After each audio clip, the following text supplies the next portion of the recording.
A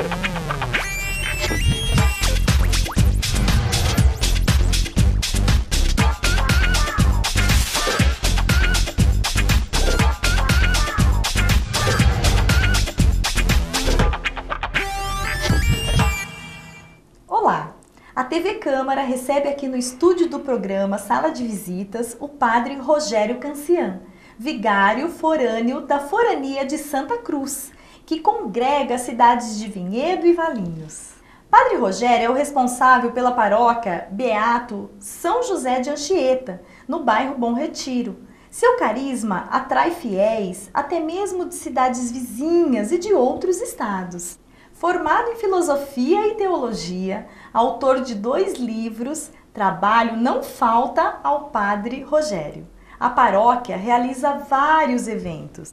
Vamos saber um pouco mais sobre a questão da forania de Santa Cruz e também conhecer este líder religioso da nossa cidade, padre Rogério Cancian. Boa tarde, padre. Seja bem-vindo aqui ao Sala de Visitas da TV Câmara Valinhos. Boa tarde, eu estou feliz de estar aqui com vocês essa tarde. E já agradeço receber aqui na Sala das Visitas a minha presença. Uma alegria muito grande estar com vocês aqui hoje, nessa tarde bonita. Obrigada.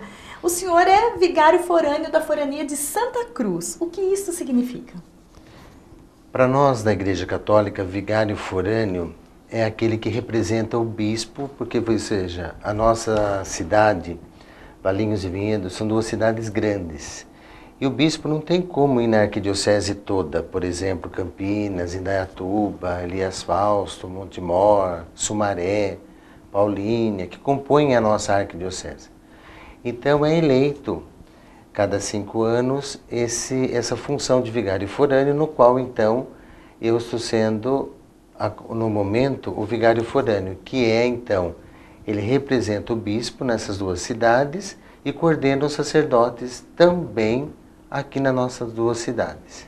Quais paróquias fazem parte da Forania de Santa Cruz? Aqui em Valinhos nós somos em 5, que tem a paróquia São Sebastião, que aí está trabalhando o padre Dalmírio e o padre Florentino. Depois tem a paróquia Santana, que é o padre Valdemar. Depois tem a paróquia Nossa Senhora das Graças, que é do padre Alessandro. Depois tem a paróquia São Cristóvão, que hoje tem o padre Jair e o padre Augusto, e lá na paróquia São José de Anchieta, que estou eu e o padre Floriano.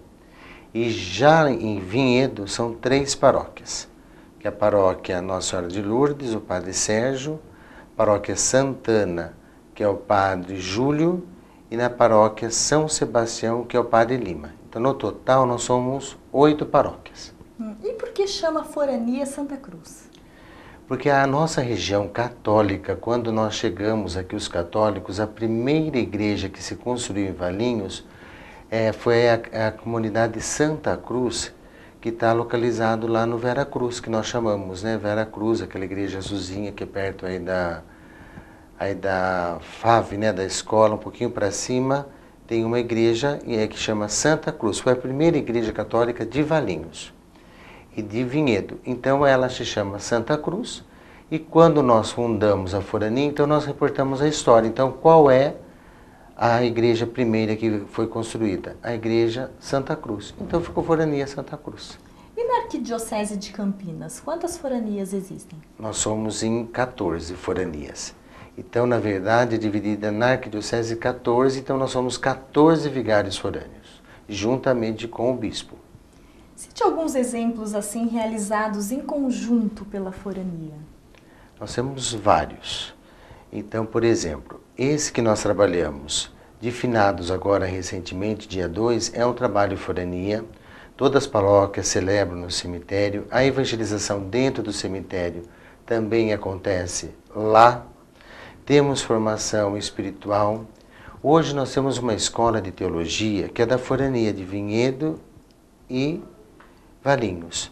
Então, os leigos que querem se formar em teologia pastoral, toda segunda-feira nós temos um curso teológico para que os leigos façam isso.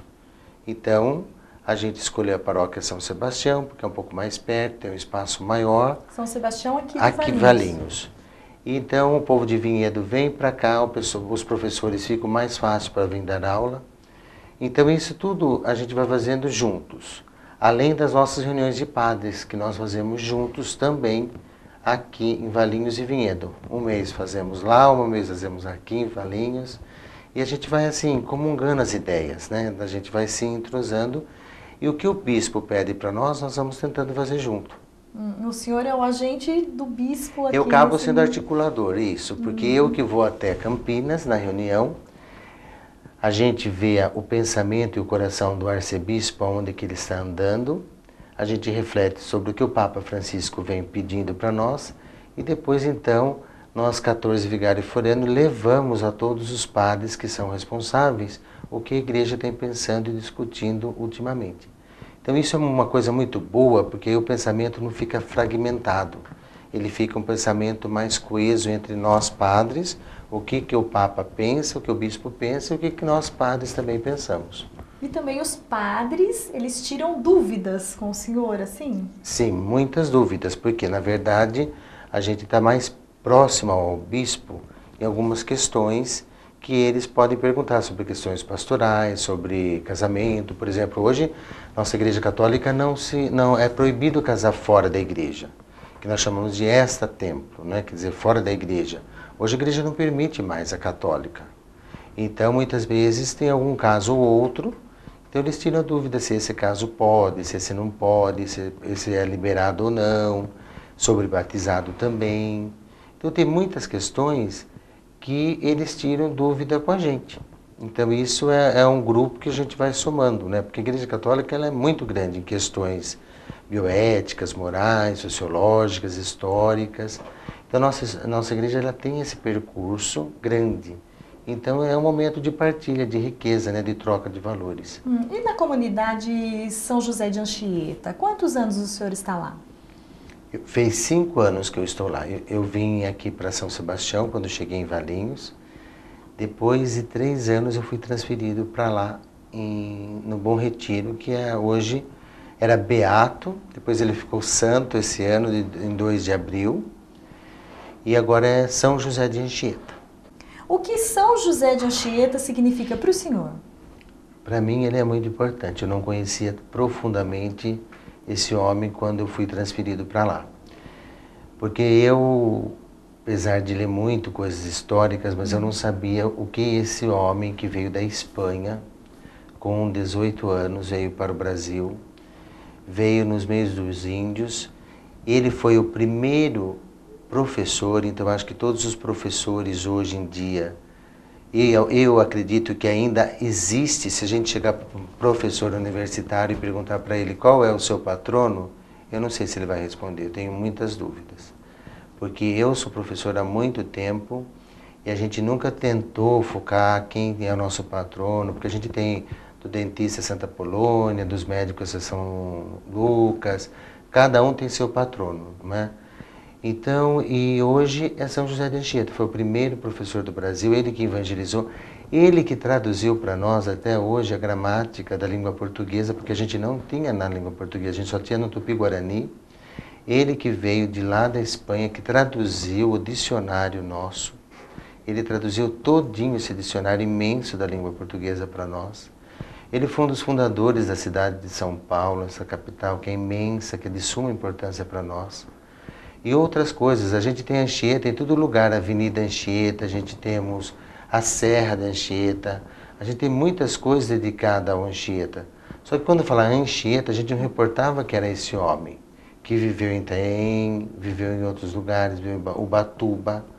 Então ele foi um homem que hoje eu vejo a importância que ele tem. E por ele ter ficado santo, foi uma das funções, foi isso, pelos milagres que ele fez em prol dos índios, e também de muitas pessoas que até hoje recebem muitos milagres através dele, do pedido que faz ao São José de Anchieta. Mas o senhor estruturou a paróquia, né, padre? Não existia uma comunidade? Era uma comunidade, né? Uma comunidade simples, uma comunidade assim que não tinha tanto movimento. Mas tinha padre lá? Não tinha. Não. Era uma paróquia que pertencia à paróquia São Cristóvão. Como a paróquia São Cristóvão tinha 13 comunidades, foi dividido o Dom Bruno, nosso saudoso Dom Bruno, que já faleceu, ele então, uma visita que ele esteve a Valinhos, ele falou, a paróquia é muito grande, não pode ficar assim. Então ele dividiu, ficou metade então com o padre Rodrigo, e metade então quando fui para lá ficou comigo. Então nós ficamos em 2 paróquias, São Cristóvão, e fundou essa, que era paróquia Beatos José de Anchieta, que hoje ficou São José de Anchieta. Quantos fiéis, mais ou menos, o senhor calcula que frequentam a igreja? Olha, na minha região, hoje, na minha região geograficamente calculada, 25 mil pessoas. Mas passa, durante a semana, umas 4.500 pessoas. Então, ainda falta evangelizar muito. Porém, o povo valinhense é um povo que desloca muito das coisas. Muita gente vai a Campinas, vão ao Santuário Desatadora dos Nós, vão a Campinas na paróquia Santa Rita de Cássia. Isso tem muito vai para lá e para cá, porque a gente não tem fixo só naquilo lá, a gente abre espaço também para circular geograficamente. Como nós aqui em Valinhos também. Nós somos em 5 paróquias, tem pessoas que moram perto de mim que frequentam outra paróquia. E tem pessoas também que é de outra paróquia que vem na minha. Então isso não há problema nenhum entre nós, quer dizer, ela é livremente para participar onde ela desejar. Mas eu percebo que lá tem muitos eventos, que a paróquia é muito ativa, né? O dinheiro arrecadado, quais são as obras que vocês empregam, qual o trabalho que vocês fazem? Então, essa é uma pergunta muito boa, porque hoje, nós somos uma paróquia que nós tínhamos 3 comunidades de centro comunitário. Por exemplo, Nossa Senhora das Graças, a gente estava no centro comunitário, lá no Parque das Figueiras. Então, com os eventos que nós fazemos, nós conseguimos sair do centro comunitário. Que para nós católicos nós não gostamos, mas é o que tinha na época, é o que eu brinco sempre, o que tem para hoje, né? Porque um dia é uma religião, um dia era outra, depois tinha capoeira, tinha festa de aniversário. Então a gente foi fazendo e fazemos até eventos hoje para isso também. Quer dizer, a gente ajuda no recanto dos velhinhos, nós que somos responsáveis. Então, quer dizer, a parte espiritual do recanto é toda nossa. Então isso gera também que a gente possa contribuir. E tem os vicentinos que nós ajudamos. Nós temos, por exemplo, uma mulher lá do São Bento, ela tem 12 filhos. Da onde que a gente vai tirar um dinheiro para ajudar uma mulher que 12 crianças? Então nós precisamos ter ajuda. A gente precisa fazer algum evento para que possa ajudar, não só ela. Porque muitas vezes eu acho que nós valinhenses, nós achamos assim que a nossa cidade não existe pobre. Existe pobre, eles estão escondidos e muitas vezes a gente nem sabe que existe, mas eles estão. E fico muito feliz quando a parte, seja legislativa, seja no judiciário, seja executivo, que preocupe com essas questões. Porque a gente que está no meio do povo, a gente sabe onde que está a lacuna da pobreza. Então pode dizer porque o povo migra para Valinhos. E se vem para cá porque eles estão precisando de alguma coisa. Então a gente faz esses eventos para ajudar as comunidades, ajudar os que mais precisam, que necessitam. Porque na nossa porta sempre bate um ou outro. Vem uma mãe pedir que está com alimento, que o marido ficou desempregado. E muitas vezes eles não têm recurso, eles querem o recurso naquele momento. Então a gente acaba ajudando. E também hoje nós estamos fazendo uma reforma imensa na nossa matriz. Então isso está estipulado em 300 mil. Onde que a gente vai arrumar 300 mil se não é dos eventos? Tem que trabalhar muito. Então hoje eles estão vendendo pizza. Por quê? Porque, queira ou não, é um dinheiro que se faz para deixar a casa de Deus mais bonita. E eu prefiro ser assim. Eu sou um padre que na minha casa, na sua, o nosso box não pode estar com o vidro quebrado, não abrindo, o carro pode estar arriscado, mas a casa de Deus, ela tem que estar mais bonita, porque o nosso fim vai ser na casa de Deus. E tenho certeza, como Ele prepara uma casa boa para a gente morar eternamente, aqui na terra nós também temos que fazer o melhor. Porque se for para fazer um puxadinho, isso a gente faz em casa. Agora, a igreja de Cristo tem que ser o melhor. Por isso eu sou um padre que eu prezo pelo zelo, pelo patrimônio histórico, porque tem que dar o melhor. Por isso que eu sempre, a turma de evento, eu Eu sempre brinco que se eu sou 500 por hora, eles têm que ser uns 350, porque nós temos que fazer o melhor para Cristo. Não pode ser um barracão, não pode ser uma igreja que tenha cadeira de plástico, não pode ser uma igreja que tenha outras coisas.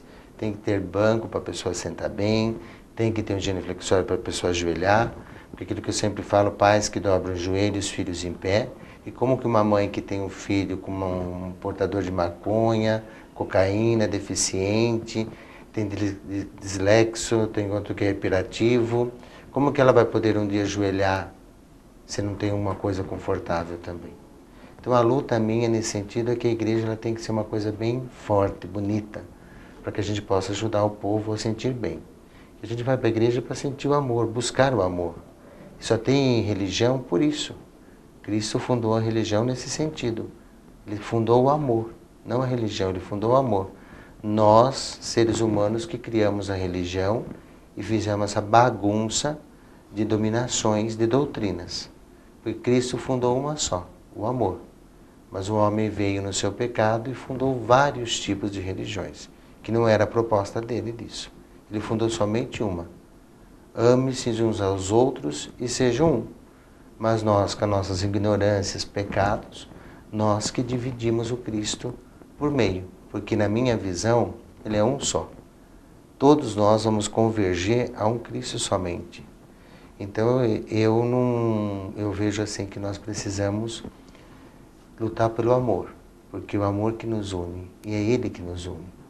Então é isso que eu tenho feito lá na paróquia São José de Anchieta, a união dessa comunidade através dos eventos e outras coisas que lá acontecem. E eu percebo isso, viu? Porque eu tenho uma amiga que frequenta a igreja lá e ela está sempre colocando fotos no Facebook, então eu percebo assim que esses eventos, eles formam uma comunhão dos fiéis ali mais próximos, né? E eles trabalham em conjunto, cooperando e crescendo, né? Sim, porque é um momento também da gente se reunir. E festa em igreja é festa de família, né? Não dá para você falar assim que a gente vai lá para isso, para aquilo, para outra coisa. Não, é para a família, divertir, comer, conversar e depois ir embora. Então não é para ficar até altas horas da noite, não é para ter tanta confusão, é para a gente se confraternizar e se ver. E hoje, como eu brinco com as noninhas, né, as vovó, elas gostam de ir lá conversar. Porque convida a mãe, a tia, o tio, então isso é muito importante também para a gente se unir junto. Fortalecer a família. Fortalecer a família. Quais são as datas importantes para a Igreja Católica aqui em Valinhos e também para a Arquidiocese de Campinas? Olha, nós temos...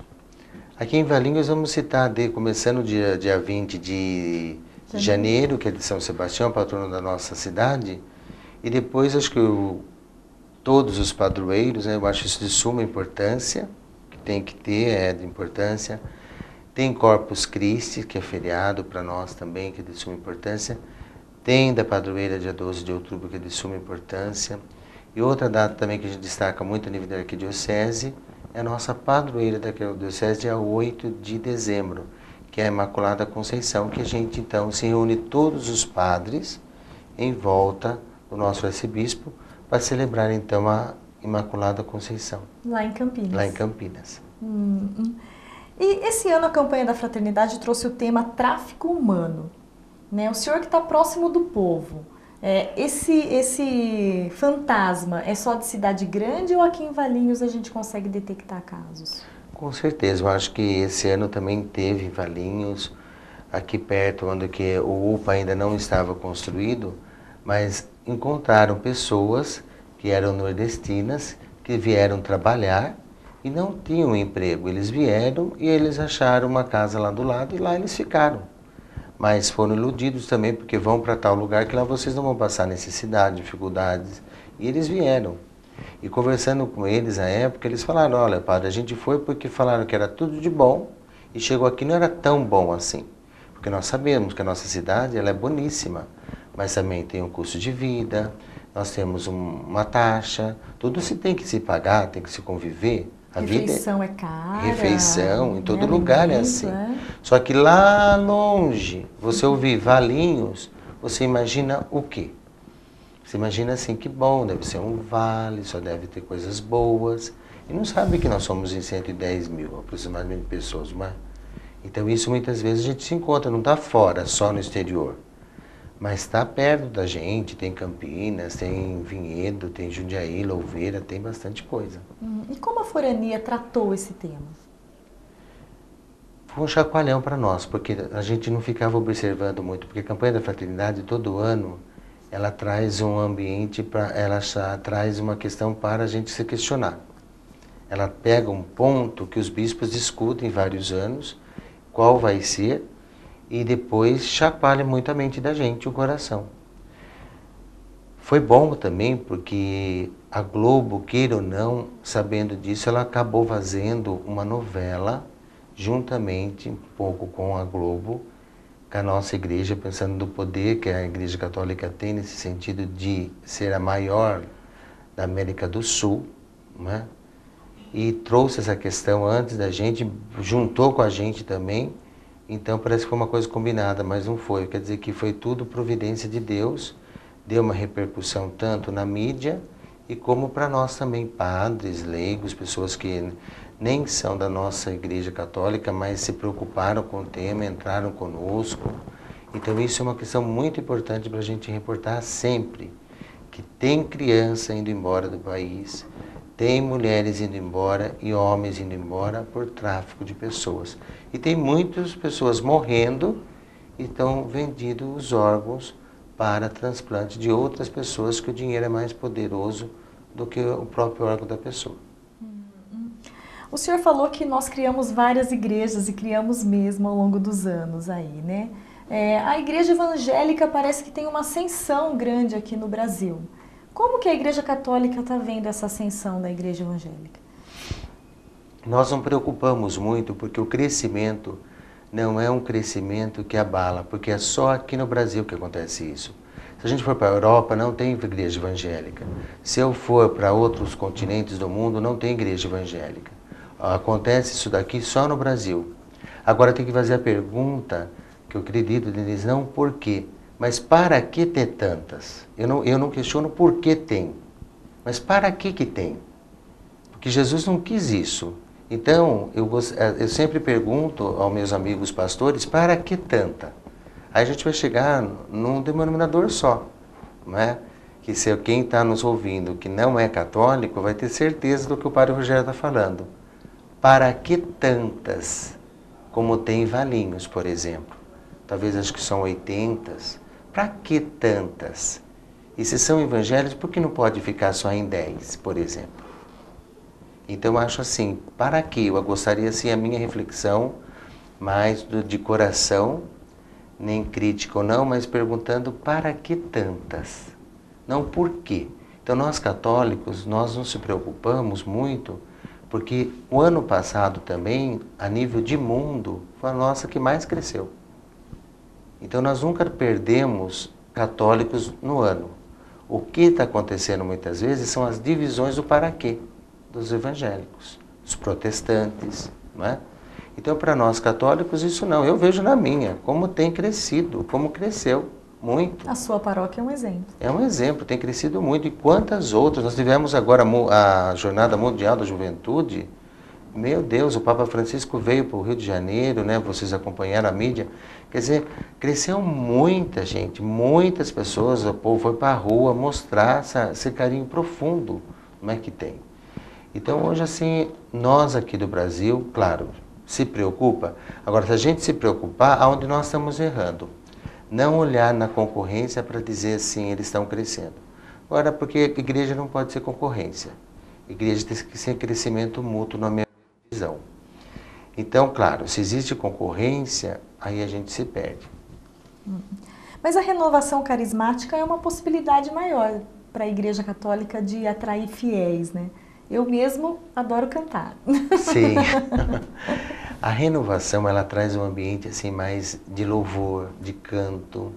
Você se expressa mais fácil, você não precisa ficar com vergonha de erguer as mãos, bater as mãos, de dar um sorriso, de você articular um pouco na liturgia. Já uma missa mais tradicional, como a nossa igreja é tradicional, você fica um pouco receoso de levantar a mão, talvez até de cantar mais alto, porque alguém vai olhar talvez de você, você vai ficar meio assim. Então a renovação tem um pouco mais esse espaço da expressão corporal, musical. Então isso faz com que as pessoas se encontrem um pouco mais também no jeitinho dela, né, de se comover ou não. Isso é uma coisa boa também que tem, como aquela missa mais tradicional também, que tem muitas pessoas que gostam. Valinhos também tem os dois lados, porque aqui é uma cidade tradicional, um povo muito católico, fervoroso, é um povo que veio, a maioria, da Itália, né? Então é uma missa mais tradicional. Mas lá na sua paróquia tem mais a renovação carismática? Não sei se tem mais, sabe? Eu, nas quintas-feiras, eu tento colocar um pouco mais. Mas as outras missas, o público é totalmente diferente. Então tem que ser aquela missa mesmo, mais de 60 minutos, sei lá, um pouquinho mais. Porque é assim, né? Nós católicos, seu padre falou muito, ele engoliu vitrola. Você falou pouco, ele está com preguiça, não é? Se ele está mal vestido, ele é relaxado. Se ele tá bem vestido, porque é isso. Então o padre hoje, ele é muito comentado. Então a gente não sabe. É uma referência, o padre é uma referência. Então eu falo, eu sempre brinco, se a gente passou de 1 hora, parece que tem gente que olha no relógio, o padre está falando muito. Então assim, eu vejo que agora mais de sexta-feira e de quinta, que é mais interiorização, a gente demora um pouquinho mais, aí a gente volta um pouco nesse espírito da renovação, da gente trabalhar um pouco de cura interior das pessoas. Aquelas mágoas, aquelas coisas mais profundas que as pessoas têm, a gente dá um pouquinho mais de chance para as pessoas se encontrarem. E o senhor, quando surgiu a vocação, como começou a sua carreira? Eu sempre me lembro assim que eu tinha 6 anos. Sempre que estava no prezinho, já começava a ir na missa, sempre fui com meus pais. Eu sou o caçula, nós somos em 6, eu sou o caçula. Então eu sempre acompanhei meus pais às missas. E quando olhava o sacerdote, eu sempre falava ao meu pai, minha mãe, eu quero ser igual aquele homem lá de branco. Então fui desde pequeno, mas depois quando eu entrei para a adolescência, isso fugiu um pouco de mim, porque daí eu quis estudar, quis fazer outras coisas como os outros jovens queriam. Mas eu acho que Deus já tinha me sondado lá quando eu de criança, como ele fala em Jeremias, né, no útero da sua mãe eu te conheci. E a minha família é muito religiosa. Eu tenho 3 primos sacerdotes. Cada irmã tem um filho padre. Então minha tia tem um, outra minha tia tem um e minha mãe tem um. E a outra minha tia tem 2 filhas religiosas, freiras. Então acho que a gente vem de um berço religioso muito forte. E nós pegamos então e eu resolvi, né, depois que eu terminei então, na época que a gente chamava colegial, não é? Hoje ensino médio, então eu entrei para o seminário, com 18 anos. Eu entrei em Minas Gerais, em Sacramento. Depois que eu vim para Campinas, depois de 1 ano, eu vim para Campinas fazer filosofia na PUC. Depois fiz teologia. E depois eu fiz meu percurso um pouco assim de estudos, né? Assim que a gente vai se aperfeiçoando também, aí estudei psicologia, porque a gente tenta também fazer as coisas que agrega também a formação pessoal. Eu acho que hoje um padre, ele tem que formar bem. Hoje, para formar um sacerdote, levamos 9 anos. É muito diferente de outras doutrinas. Então, esses 9 anos é uma caminhada longa que o jovem faz. Então dá tempo dele pensar, repensar, ver se quer casar ou não, se desiste ou não. Porque quando ele chega é porque Maria, Nossa Senhora, permitiu. Eu não me vejo hoje, quem sai antes é porque Nossa Senhora não permitiu. Agora, quem chega ao sacerdócio é porque Nossa Senhora permitiu e dá toda a capacidade e capacita daquele menino que hoje se forma com 28, 30 anos, a ser um bom padre. E um bom padre, hoje eu tenho toda certeza, estou no meio deles, os jovens, dos seminaristas, não sou formador, sou professor deles. Eu acho que eles têm uma bagagem imensa, que nenhuma ciência hoje que faz uma graduação de 4 anos, ela tem uma bagagem como um padre que faz 2 faculdades, uma que é dificílima, que é filosofia pura, que tem que estudar latim, hebraico, grego. Depois vai para teologia, também bem difícil, porque teologia é uma ciência sistemática também. e de 4 anos, com exame, prova, tem exame de universo, quer dizer, cai os 4 anos no último exame de banca. Então hoje, um menino que vai para o sacerdócio, é aquilo que eu disse para você. Hoje a vocação está muito mais acirrada, o senhor acredita? Sim, muito mais. Antigamente a gente ouvia assim que, será que não é uma fuga? Será que frustrou no amor? Será que teve algum problema? Será que seu pai destaca na beleza, se comenta? Ah, será porque não teve isso? Por que ele não quis casar? Por que isso? Não. Porque se a gente for para só sofrer, a gente sai e vive na balada. Isso é muito mais prazeroso. Quer tomar cerveja no final de semana, comer bolinho de bacalhau? Que mais coisa gostosa que isso? Então já vai fazer isso, não é? Agora o seminário é bem diferente. É de segunda a segunda, eles têm atividade. Então aqueles que não querem ficar, não vão conseguir ficar. Só por ficar. Tem que ter uma vocaçãozinha dentro do coração. É a mesma coisa o matrimônio. Quem é casado, casa para fazer o outro feliz. Porque quem está pensando e quem está nos ouvindo, dizendo que eu vou casar para ser feliz, esse casamento não vai dar certo. Porque a gente tem que casar para fazer o outro feliz. E nós, padres, temos que ser sacerdotes para fazer o povo feliz, não eu. Porque eu digo para você, que estamos aqui na sala de visita, quer dizer, uma coisa muito interna minha. Tem tantas coisas que eu faço que eu não gosto, mas o povo gosta. E é isso que eu tenho que fazer. É minha missão, é isso. E você, no matrimônio também é assim.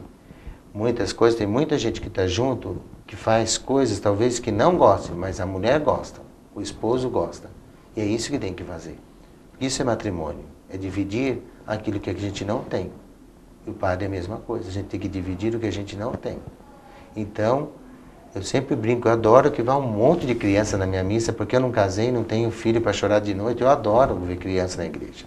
Quando eu escuto uma criança chorar dentro da igreja, eu sempre penso, lá está a família, aqui tem família.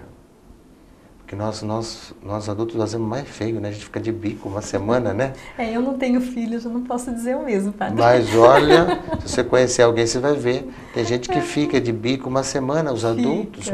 Tem gente que é casado que muda de cama. Olha que feio. Agora uma criança correr na igreja, tudo de bom. Eu não acho nenhuma coisa errada para mim. Eu acho assim que fico muito feliz quando vejo alguém, as crianças. A gente tem esse trabalho lá na igreja também, às quintas-feiras, como tem muita criança que as mães levam, né? A gente até tira um pouco para uma sala para a gente dar uma catequese paralela, porque é muita criança que vai, porque as mães falam, ah, lá o padre não acha ruim, então vamos lá porque as crianças podem gritar. E é bom porque um dia ela não vai mais correr, ela vai ter que sentar. Tudo tem seu tempo, não é? Então um dia, hoje ela corre, mas daqui 10 anos ela vai ter que sentar. A vida inteira dela vai ficar sentada na igreja. Então deixa ela ter saudade que um dia ela corria na igreja. Da época que corria, da época que brincava, e né? E a mãe também fica sossegada, né? Fica. Elas ficam felizes. O senhor é cidadão valinhense, né? Com o título recebido aqui pela Câmara no ano passado, numa cerimônia muito bonita, com palavras muito bonitas ditas pelo senhor. O que esse título significou para o senhor? Foi muito bom para mim. Eu achei assim que eu tinha trabalhado só 5 anos em Campinas. E quando vim para cá, eu nem imaginava que eu ia ganhar um título um dia. Mas quando fui convidado, e o vereador Paulo Monteiro que me colocou, dizendo assim, padre, eu gostaria de reconhecer o seu trabalho. Eu fiquei muito feliz com o vereador. Mas ele falou que ia colocar na sessão de uma câmara, mas eu falei, não sei como que é isso. Né? Nunca me interessei, assim. Nunca me interessei. E depois, um belo dia, disse que eu recebi que foi unânime, que reconheceram. Eu falei, mas o que eu fiz de bom? A gente não sabe muito bem, né? A gente não preocupa muito com essas coisas. Então daí eu fui percebendo que como que o povo reconhece o trabalho da gente. Eu fiquei muito feliz. Então hoje eu tenho no meu escritório essa foto, o certificado, mostrando para mim sempre, você é valinhense. Então isso é bom para mim. Eu acho que Valinhos, talvez não vou ser eterno aqui, padre, nessa cidade. Mas eu acredito que levarei um dia, né, essa gratidão do povo valinhense na vida da gente, né? Isso é muito bom também. Antes de Valinhos, o senhor trabalhou aonde como padre? Na paróquia São José Operário, que fica lá no Campos Elíseos, em Campinas, em frente hoje onde a gente chama a PUC 2, Com hospital. o padre João? Não, com o padre Douglas. O padre João Luiz nós trabalhamos aqui, conhecemos aqui mais de perto, né?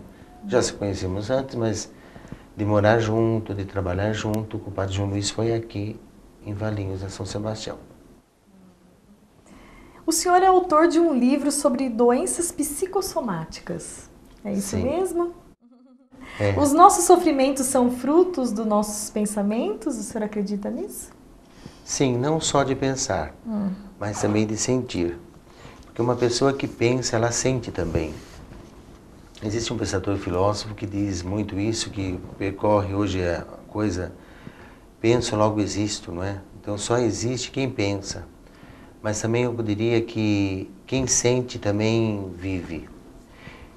Eu quis mostrar nesse estudo que eu fiz, nessa minha formação de psicossomática, da psicologia, nesse último livro, provar para a medicina principalmente, que nós precisamos, na área da saúde, ver que as nossas doenças, a minha especialização foi em oncologia, eu acho que quando a gente pega uma pessoa que hoje tem, talvez, nós homens, tem crescido muito, e desde do Nordeste até o Sul, somos nós homens que mais temos câncer em próstata, por exemplo, depois vem as mulheres, no câncer nas mamárias. A gente não tem câncer da próstata porque a gente quer, isso é somatório.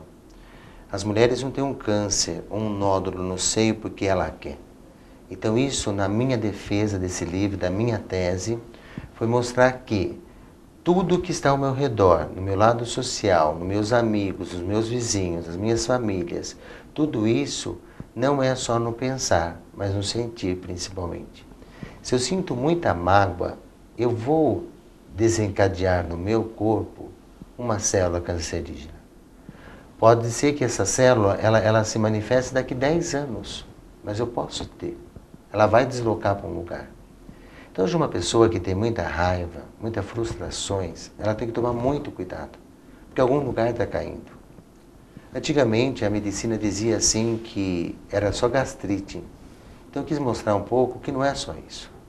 Hoje chegou mais coisas, que não é só uma gastrite localizada, seja no esôfago, seja no estômago, seja algum problema no intestino. Não é isso. Tem mais coisas que a gente tem que trabalhar, que é emocional, que a gente da psicologia gostamos da psico-oncologia. São esses psicólogos que acolhem essas pessoas que têm câncer, para dizer para elas que tomem cuidado. E nós precisamos, sabe, cuidar da gente, principalmente os homens, cuidar da gente. Ir ao urologista. Vocês vão ao ginecologista, nós homens muitas vezes vamos ao urologista a cada 5 anos, fazer um exame aqui, lá, lá. Mas nós temos que ir todos os anos, fazer um exame de sangue e outras coisas, fazer o exame de toque, porque existe um preconceito tão grande, mas ninguém chega ainda nessa qualidade como exame de toque. Então, nós precisamos se cuidar. Os homens precisam se cuidar, estão morrendo muito. O câncer da próstata chega até a bexiga muito rapidinho. Então, eu acredito assim, que não é só no pensamento, mas é no sentimento que está trazendo as maiores doenças hoje. Como a turma fala hoje, por exemplo, a depressão, que é a maior doença do século, mas o câncer não deixou de ser. Ele é ainda uma das doenças que mais é a avalanche, a tempestade do século XXI. Na minha opinião, não é a depressão, porque a depressão ela tem cura e você pode olhar com os 2 olhos. Agora o câncer, se você não cuidar, ele sempre vai manifestar. E hoje a gente olha assim, ele tem manifestado bastante. Então eu tenho que cuidar, você, quem está nos ouvindo, vendo, o pedido que eu faço, se procure um tratamento, faça um diagnóstico, faça um check-up. Eu acho que hoje, quem é que não tem oportunidade de ter um plano de saúde? Não é? E todo mundo tem uma oportunidade. Valinhos tem um sistema de saúde tão boa. Básico, né? O sistema de saúde básico, para quem não tem plano, que pode procurar para fazer Cada exames, mês, né? Claro. cada mês, procure fazer um exame da coluna. O mês que vem. Eu adoro, as noninhas, elas têm umas coisas que elas têm 12 meses no ano. Janeiro vai ver bexiga, fevereiro, coração, março vou ver meu fígado, abril vou ver minha coluna, vou ver minha Já minha tem pele. toda uma agenda anual. Porque tem pessoas assim. Sim. Tem gente que critica, né? Eu acho que não é. Cada mês eu vou cuidar de uma coisa. E eu acho que essa pessoa está certa. Pode ser que ela fale assim, não, mas ela vai encontrar. De tanto que ela procura, ela encontra. Mas quem não procura também, pode ser que venha um dia ser tarde demais. Então, eu acredito assim, que se todo mês ela cuida de uma coisa, que bom. Se um mês ela vai cuidar dos olhos, por que no outro mês ela não vai cuidar de uma unha encravada que ela tem? Então, não é errado na minha visão. E não é porque eu estou na área da saúde que estou defendendo isso. Eu acho que quem ama, cuida. Diz o nosso compositor, né, Caetano Veloso, nessa frase, quando ele escreveu, e concordo muito. Quem ama, cuida. Então, se a gente gosta da gente, a gente vai se cuidar. Não tem que esperar o outro dizer pra gente se está feio, se está gordo, se está um pouco obeso, pra gente ficar chato. A gente ficar legal, né? Então, a gente vai cuidar da gente. Eu penso assim um pouco e dá certo. A gente tem que ir atrás. Mas como o câncer é uma doença psicossomática, eu também acredito nisso, que conselho que o senhor dá para a gente cuidar dos nossos sentimentos? É uma pergunta boa que você faz, porque o sentimento é uma coisa que a razão desconhece, né? Então, muitas vezes você ama sem você ser pedido do amor. A gente só ama aquilo que a gente não tem. Então, a gente só vai amar aquilo que eu não tenho. Então, se uma pessoa introvertida, ela vai sempre amar o extrovertido. Por isso que dá as briguinhas no casal.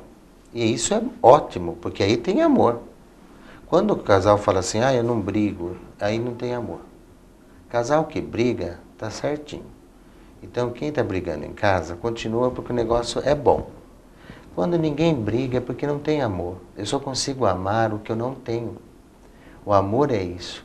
Jesus amou tanto os pobres que ele foi para uma cruz, porque ele sempre amou o que ele tinha, era os pobres. Ele tinha uma profissão, ele era marceneiro, ele ganhava o seu dinheirinho, mas ele gostava de ajudar os pobres. Agora, os sentimentos é uma pergunta muito boa, porque para administrar é você sempre se abraçar a si próprio. Ame a si próprio, cuide da gente. Eu tenho uma frase que eu gosto muito, que ajuda a não ter câncer, e eu acho que tomara que todos que estão nos ouvindo, que guardem bastante essa frase. Me perdoe, se você não gostou de mim, eu não escrevi minha história para você. Então, conclusão. Se você não gosta de mim, me desculpe, a minha história eu não escrevi para você. Se todo mundo trabalhar, que a gente não veio aqui para agradar todo mundo, então a gente é feliz. É o que o nosso saudoso, que foi presidente dos Estados Unidos, o presidente John Kennedy, dizia. Eu não me preocupo com o meu sucesso, mas eu vou me preocupar com o meu fracasso da vida. Se ele falou em algum lugar. Então hoje, se cada um preocupar mais com o fracasso, a gente vai ser feliz no sentimento. Agora, se a gente só preocupar com o sucesso, a gente não vai ser feliz. Você como apresentadora, jornalista, se você preocupar com o que você erra, aí você está feliz. Você nunca vai ter câncer. Agora, se você preocupar só com o sucesso, aquele que vai e desce, que enobrece, que pega a gente tudo quanto é lado, a gente vai soltar um câncer um dia. Por quê? A gente não vive mais para a gente vive para os outros. Então isso não é bom. Agora, quem vive para si mesmo, cuidando dos nossos sentimentos, a gente vai ver. Aí você vai ser uma pessoa feliz. O senhor tem mais algum livro que já escreveu, algum livro planejado para sair?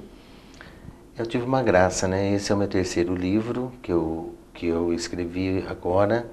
E recentemente eu gostaria de ver vocês o pessoal aqui da sala de visitas, né, para estar comigo lá no dia 17 de dezembro, juntamente com a editora Árpia. Eu escrevi um livro de autoestima e o tema é Veja a luz e não a abajur. Né, Denise, já vai entender um pouquinho, né, que nós não precisamos ficar por fora do abajur, mas a gente tem que chegar dentro, tem uma luz lá. E o nosso corpo é assim. Nesse livro trata um pouquinho essa questão que a gente tem que olhar para dentro hoje. Então, fica aí o convite para vocês. Onde Gostaria, será? vai ser no Monet, Espaço e Eventos, aqui em Valinhos. E se vocês puderem, ficarei muito feliz. Vamos divulgar aqui na TV Câmara, dia 17 de dezembro. Às 20 horas. Às 20 horas, aqui em Valinhos, no Espaço Monet. Isso. Ficaria muito feliz de tê-los lá comigo também nesse dia. Tá. E para encerrar, padre, como o senhor avalia a cidade de Valinhos e o povo de Valinhos? Olha, eu saí de uma cidade de Tietê, pequenininha, caí aqui numa cidade grande também, Campinas, caí em Valinhos. Valinhos é uma cidade muito boa de se viver, né? É uma cidade boa, gostosa. E aqui eu sinto que nós, aqui valinhense, nós temos de tudo. Não podemos reclamar de nada. Mas como nós somos seres contraditórios, a gente sempre vai achar problemas para falar. Ninguém está bom. Sempre a gente falta alguma coisa. Mas eu acho que é aí que eu estava falando para você, que é aí que pega o sentimento. A gente tem que ver as coisas com os dois olhos. Tem gente que vê um olho só. Então, quando eu vejo alguma coisa errada na cidade, tem que colocar os dois olhos. São pessoas que estão lutando para administrar bem a cidade. Esse espaço que vocês têm aqui, a gente não tinha antes. Agora a gente tem, então está crescendo, está evoluindo. Está evoluindo também as questões de rua, está evoluindo a nossa limpeza nas ruas. Aquele negócio eu acho muito bonito, quando o prefeito coloca o cata-bagulho na cidade. Quanta coisa que sai da casa do povo. E onde que vai? O povo jogava tudo no rio. Morria cachorro, ia para o rio. O sofá ficou furado, ia para o riacho. Ia não sei o quê, tudo. A ecologia gritou. E nós estamos passando essa carência de chuva porque a natureza resolveu gritar. Então eu acho que nós, valinhenses, nós precisamos valorizar mais o espaço, valorizar mais a cultura que temos, valorizar mais as ruas, a limpeza que temos, a saúde que é. Eu não vejo onde que nós erramos aqui. A gente acerta muita coisa. Todas as gestões que estão passando estão tentando se acertar. E agora, precisamos melhorar? Sim, com certeza. Porque a gente acaba comparando uma cidade com a outra, a gente fala, nossa, a gente aqui precisa evoluir, precisa melhorar. Aqui não. Mas é isso, está aí. Aí nós votamos de pessoas para que eles pensem nisso, né? Cada um no seu setor, porque eles são de órgãos competentes para melhorar a cidade. E eu confio nas pessoas para isso. Então, eu acredito assim que quem é de Valinhos nós temos que agradecer, porque é uma cidade da terra do figo roxo, tem muita coisa boa e é muito bom viver aqui. Acho que, não sei, tem tanta gente mudando para cá, então porque aqui tem coisa boa, né? Quantos condomínios, quanta coisa, não é? Eu acho que, tenho certeza que nós somos privilegiados por Deus e por tantas outras coisas também. Amém. Padre, muito obrigada pela sua presença aqui. Em nome do presidente Lorival, nós agradecemos a sua disponibilidade de vir aqui à Câmara, à TV Câmara e participar desse sala de visitas. E também muito obrigada pela sua contribuição aqui com a nossa comunidade valinhense. Eu que agradeço esse espaço da sala de visitas e estar aqui com vocês nessa tarde. E contando comigo, eu posso vir outras vezes. Né? Não faltarão oportunidades. E o trabalho de vocês que seja bom, porque como a gente conversava antes, não é? Que esse espaço para mostrar para a população que tem. Essa TV é para isso, né? Mostrar as coisas boas e pessoas boas que residem aqui no nosso município. Então, valorizar os nossos cidadãos. Com certeza. Deus abençoe vocês, a equipe técnica também aqui hoje, né, que está conosco. Vocês sejam muito felizes. Muito obrigada, igualmente. E amanhã, sexta-feira, a TV Câmara exibe o telejornal Câmara em Notícias, com o apresentador Gustavo Schiesaro.